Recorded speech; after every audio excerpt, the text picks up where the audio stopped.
The Scottish Government has said that schools must provide separate toilets for boys and girls as part of new guidance, which follows two landmark court rulings. It says that facilities must be made available on the basis of biological sex, but the schools can also provide gender-neutral toilets. Well, I asked the Cabinet Secretary for Education how prepared schools are for the guidance and whether it's clear enough. Most schools in Scotland have boys' toilets, they have girls' toilets, and they also often have gender-neutral provision. They're also required by law to have an accessible provision as well. So many schools already have this type of approach, but it was important that we updated our national guidance to be in line and to be very clear with the ruling in relation to the Supreme Court, and that's exactly what the update today has provided. Why are you leaving it to the schools, though? I mean, shouldn't it be fairly simple that if you're a trans boy, you know whether you can use the boys' or the girls' toilets? I think it's important that we update the guidance in line with the legal requirements as stipulated in the Supreme Court ruling. There have also been other legal changes in recent times, and we've taken time to reflect on those changes and to update our guidance. But of course, the guidance that we can produce and provide as a government in Scotland is non-statutory in nature.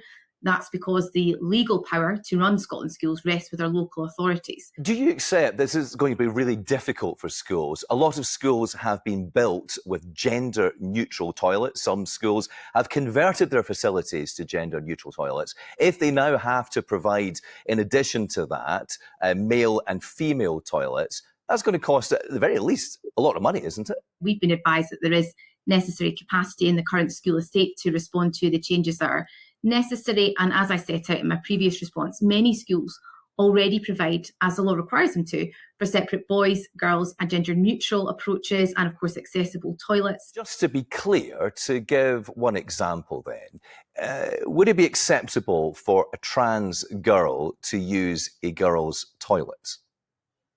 So it's very difficult for me as Education Secretary to comment on specific examples, Graham. You'll understand that because I don't know the nature of the case, the nature of the individual involved. But it's a general principle though, isn't it? I hear the point that you're making, but that would be a matter for the individual education authority to engage with parents and carers, to engage with the head teacher, but also to engage with their wider school community. You know, we don't foist decisions on schools in Scotland. We work with our education authorities, with our head teachers. Okay, we did exactly the same. But what about parents? What about parents that might be concerned by that? Parents who don't believe in trans rights, they might object against this and say, well, actually, the spirit of the law would suggest that children should use the toilet that aligns with their biological sex. I understand that, and I understand that there may be parents who have those concerns, but that's why, of course, the revised guidance talks about the need for education authorities and schools to take decisions in relation to the individual. So essentially it is up to the schools then. I mean, this sounds like a bit of a mess, doesn't it? That different schools could have different policies and no one really knows what the principle is. No, because the law is very clear in relation to biological sex, and that, of course, has been stipulated by the Supreme Court ruling. So the guidance has been updated in that regard. But you've not, you say that you can't say to me whether a trans pupil should or should not visit a toilet which aligns with their biological sex. You say that you can't tell me the answer to that. I say to you, Graham, that decision has to be informed by the individual needs and circumstances of that pupil. Which means the policy could be different in every school up and down the country. Well, it would depend on the individual needs of the circumstances of the young person, for example. But it's difficult for any education secretary to talk specifically about an individual case because the legal requirement to make that decision around about the provision of toilets is a matter for the local authority. Isn't it the case that in this matter, the Scottish Government is absolving itself of its responsibility and is putting those very difficult decisions onto the hands of teachers and parents? No, I wouldn't accept that. And of course, the statutory responsibility, as I mentioned, for the delivery of education in Scotland rests with our councils.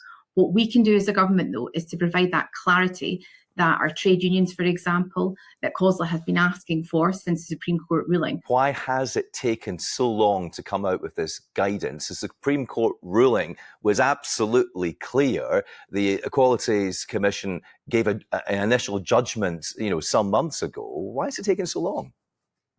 We've been engaged on this for many months now. Actually, I was discussing this with officials earlier on since the end of April. So it has taken some time to get us to this place, but it's really important we move forward as a consequence of the ruling, and this guidance provides clarity in that regard. Jenny Gilruth, thank you very much. Thank you.